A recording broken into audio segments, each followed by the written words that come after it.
Mahabang katahimikan ang bumalot kila Rudy dahil sa hindi agad nakasagot si Gina sa tanong nito sa kanya. Tahimik lang itong umiiyak na nakayuko. Nag-aalala naman si Rudy na pakapaka pa sa paligid kung saan hinahanap niya si Gina.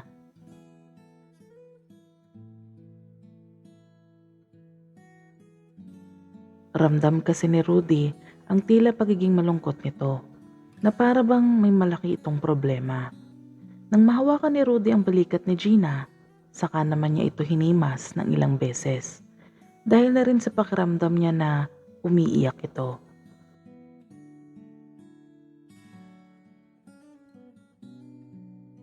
At hindi nga nagkamali si Rudy.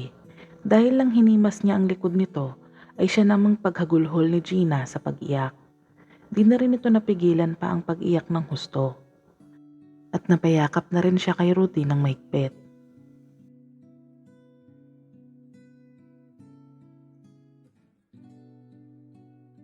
Hinayaan naman siya ni Rudy na umiyak, na patuloy sa paghimas sa likod nito. Nalulungkot din kasi si Rudy sa naririnig na pagtangis ni Gina. Nag-aalala din siya kung bakit ito nagkakaganito. Kaya naman hinayaan na muna niya itong umiyak.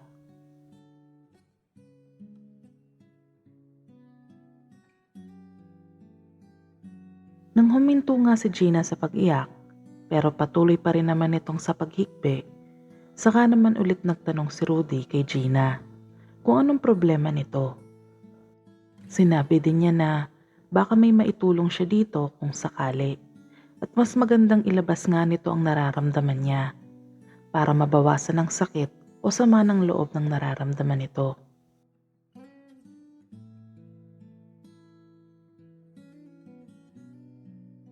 Pero hindi naman agad nakasagot si Gina na hinayaan naman ni Rudy.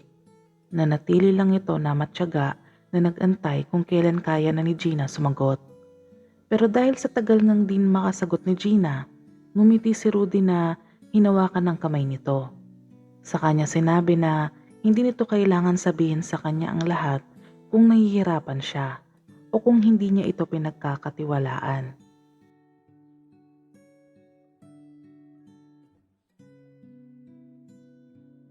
Pero nang marinig naman ni Gina ang sinasabi ni Rudy, saka ito napayuko muli at nagsimulang magkwento kay Rudy kung ano nga ba ang dahilan kung bakit ito umiiyak at kung bakit ito napunta sa bahay nila ng 10 oras na ng gabi.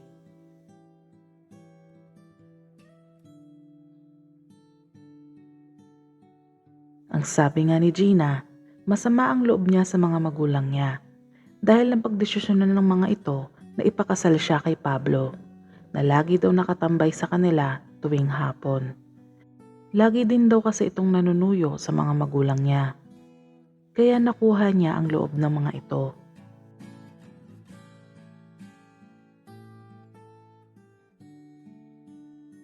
At sa katagalan nga, napapayag nito ang mga magulang niya na ipakasal sa kanya. Napahagulhol pa ulit si Gina nang sabihin niya na ilang beses na niyang kinausap ang mga magulang niya. At sinabing wala naman silang relasyon ni Pablo at mas lalong wala naman siyang gusto dito. Pero ganun pa rin naman ang gusto ng mga magulang niya.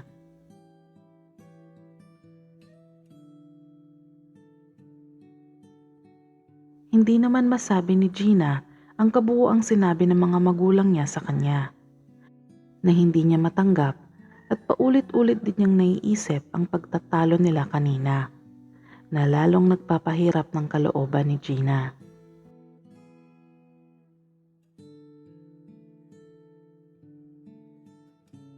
Bakit ba hindi niyo ako pinapakinggan, ma, pa?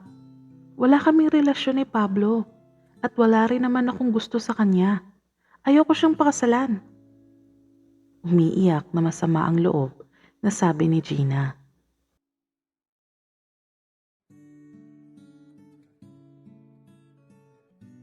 At sino ang gusto mo? Yung inutil na Rudy na yon? Hindi kami tanga, Gina. Alam namin ng mama mo na may gusto ka sa bulag na yon. Asa na napunta yung utak mo? Sa tingin mo magiging masaya ang buhay mo kapag pinili mo ang bulag na yon? Nag-iisip ka pa ba? Naghahanap ka lang ng bato na ipupukpok mo dyan sa ulo mo. Gigil ng gigil na sabi ng ama ni Gina na si Mang Fidel.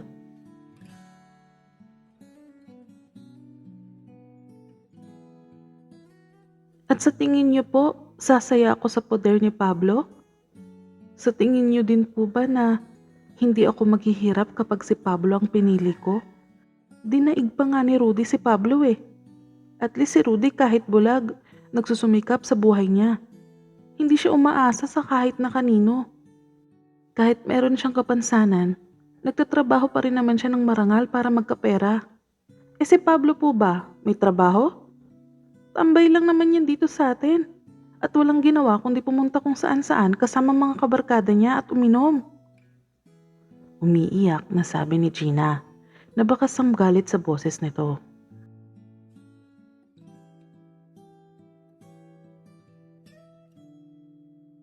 Nakita mo naman na nagbago na si Pablo at nangako naman siya na maghahanap siya ng trabaho oras na ikasal kayo. Ano bang nangyayari sa'yo, Gina? Dahil lang sa bulag na Rudy na yan natutukan ng lumaban sa amin mga magulang mo? Yan ba ang pinagmamalaki mo?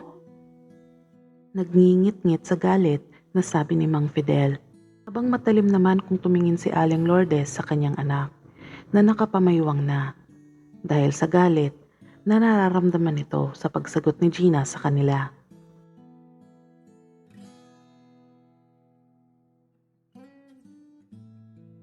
Pa naman, mas paniniwalaan niyo pa ang sinasabi ni Pablo? Bakit kailangan niya pang mangako kung pwede naman niyang gawin yun ngayon? Kung talagang gusto niyang magtrabaho. Ayokong magkaroon ng asawa na isang tulad niya at hindi niyo ako mapipilit. Pagmamaktol na sabi ni Gina.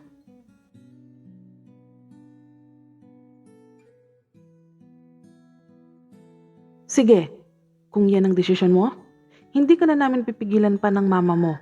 Pero oras na umalis ka sa bahay at mas pinili mo yung inutil na yan, sinasabi ko sa'yo Gina, itatakwil ka na namin at hinding-hindi ka na naming ituturing pa na anak. At oras na humingi ka ng tulong sa amin, huwag kang aasa na tutulungan ka namin dahil wala akong anak na suwail. Galit na sabi ni Mang Fidel na matalim nang nakatingin kay Gina. Ganon din si Aling Lourdes. Magsasalita pa sana ito pero mabilis naman na tumakbo si Gina sa kwarto niya at ibinagsak ang pinto ng ubod ng lakas. Saka ito umiyak doon na nag-iimpake.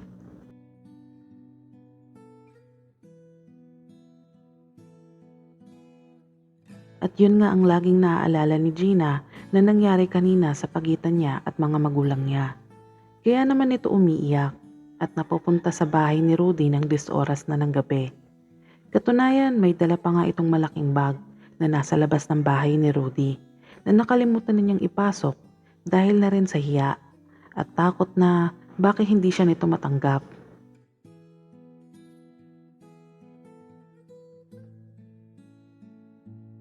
Hindi rin naman niya kasi masabi kay Rudy ang nararamdaman niya dito.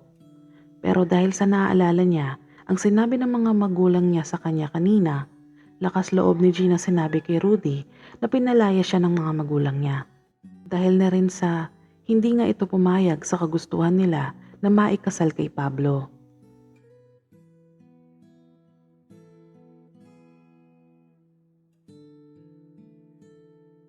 Alalang-alala naman si Rudy sa sinabi ni Gina. Kaya naman, inalok niya ito na tumira muna sa bahay niya. Nag-aalala din kasi si Rudy na baka mapano pa ito at kung saan-saan pumunta. Hindi na rin ni Rudy iniisip pa ang iisipin ng iba sa kanya. Dahil para sa kanya ay tinutulungan lang niya ang kaibigan niya.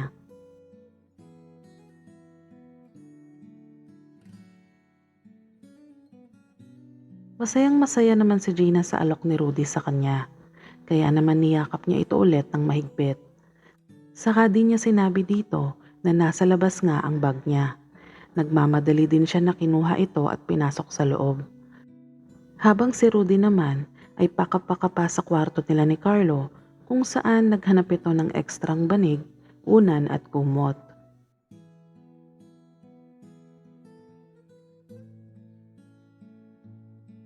Pumasok din si Gina sa loob ng kwarto ni Rudy kung saan bitbit na niya ang malaking bag. Inilagay niya pa ito sa sulok, saka nito tinulungan si Rudy sa hinahanap nito. Saka din siya naglatag ng banig, di kalayuan kay Carlo na mahimbing na natutulog. Medyo may kalakihan naman ng kwarto, kaya kahit paano may space din si Gina na matutulugan.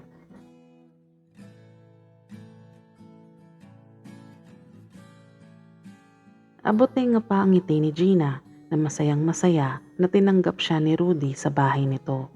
Sa kanya naisip na gagawin niya ang lahat para mapaibig ito sa kanya. Dahil labis nga ang pagmamahal na nararamdaman niya kay Rudy at hindi na nga niya kaya pang mawala ito sa kanya.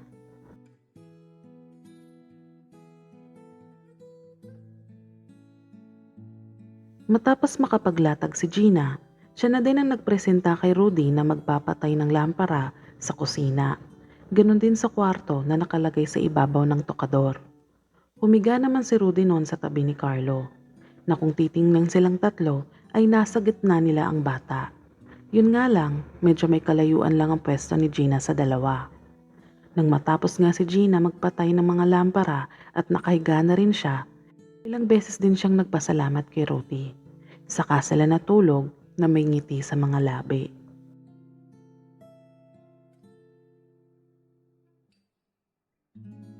Hanggang dito na lamang po muna. Abangan ang susunod na kabanata.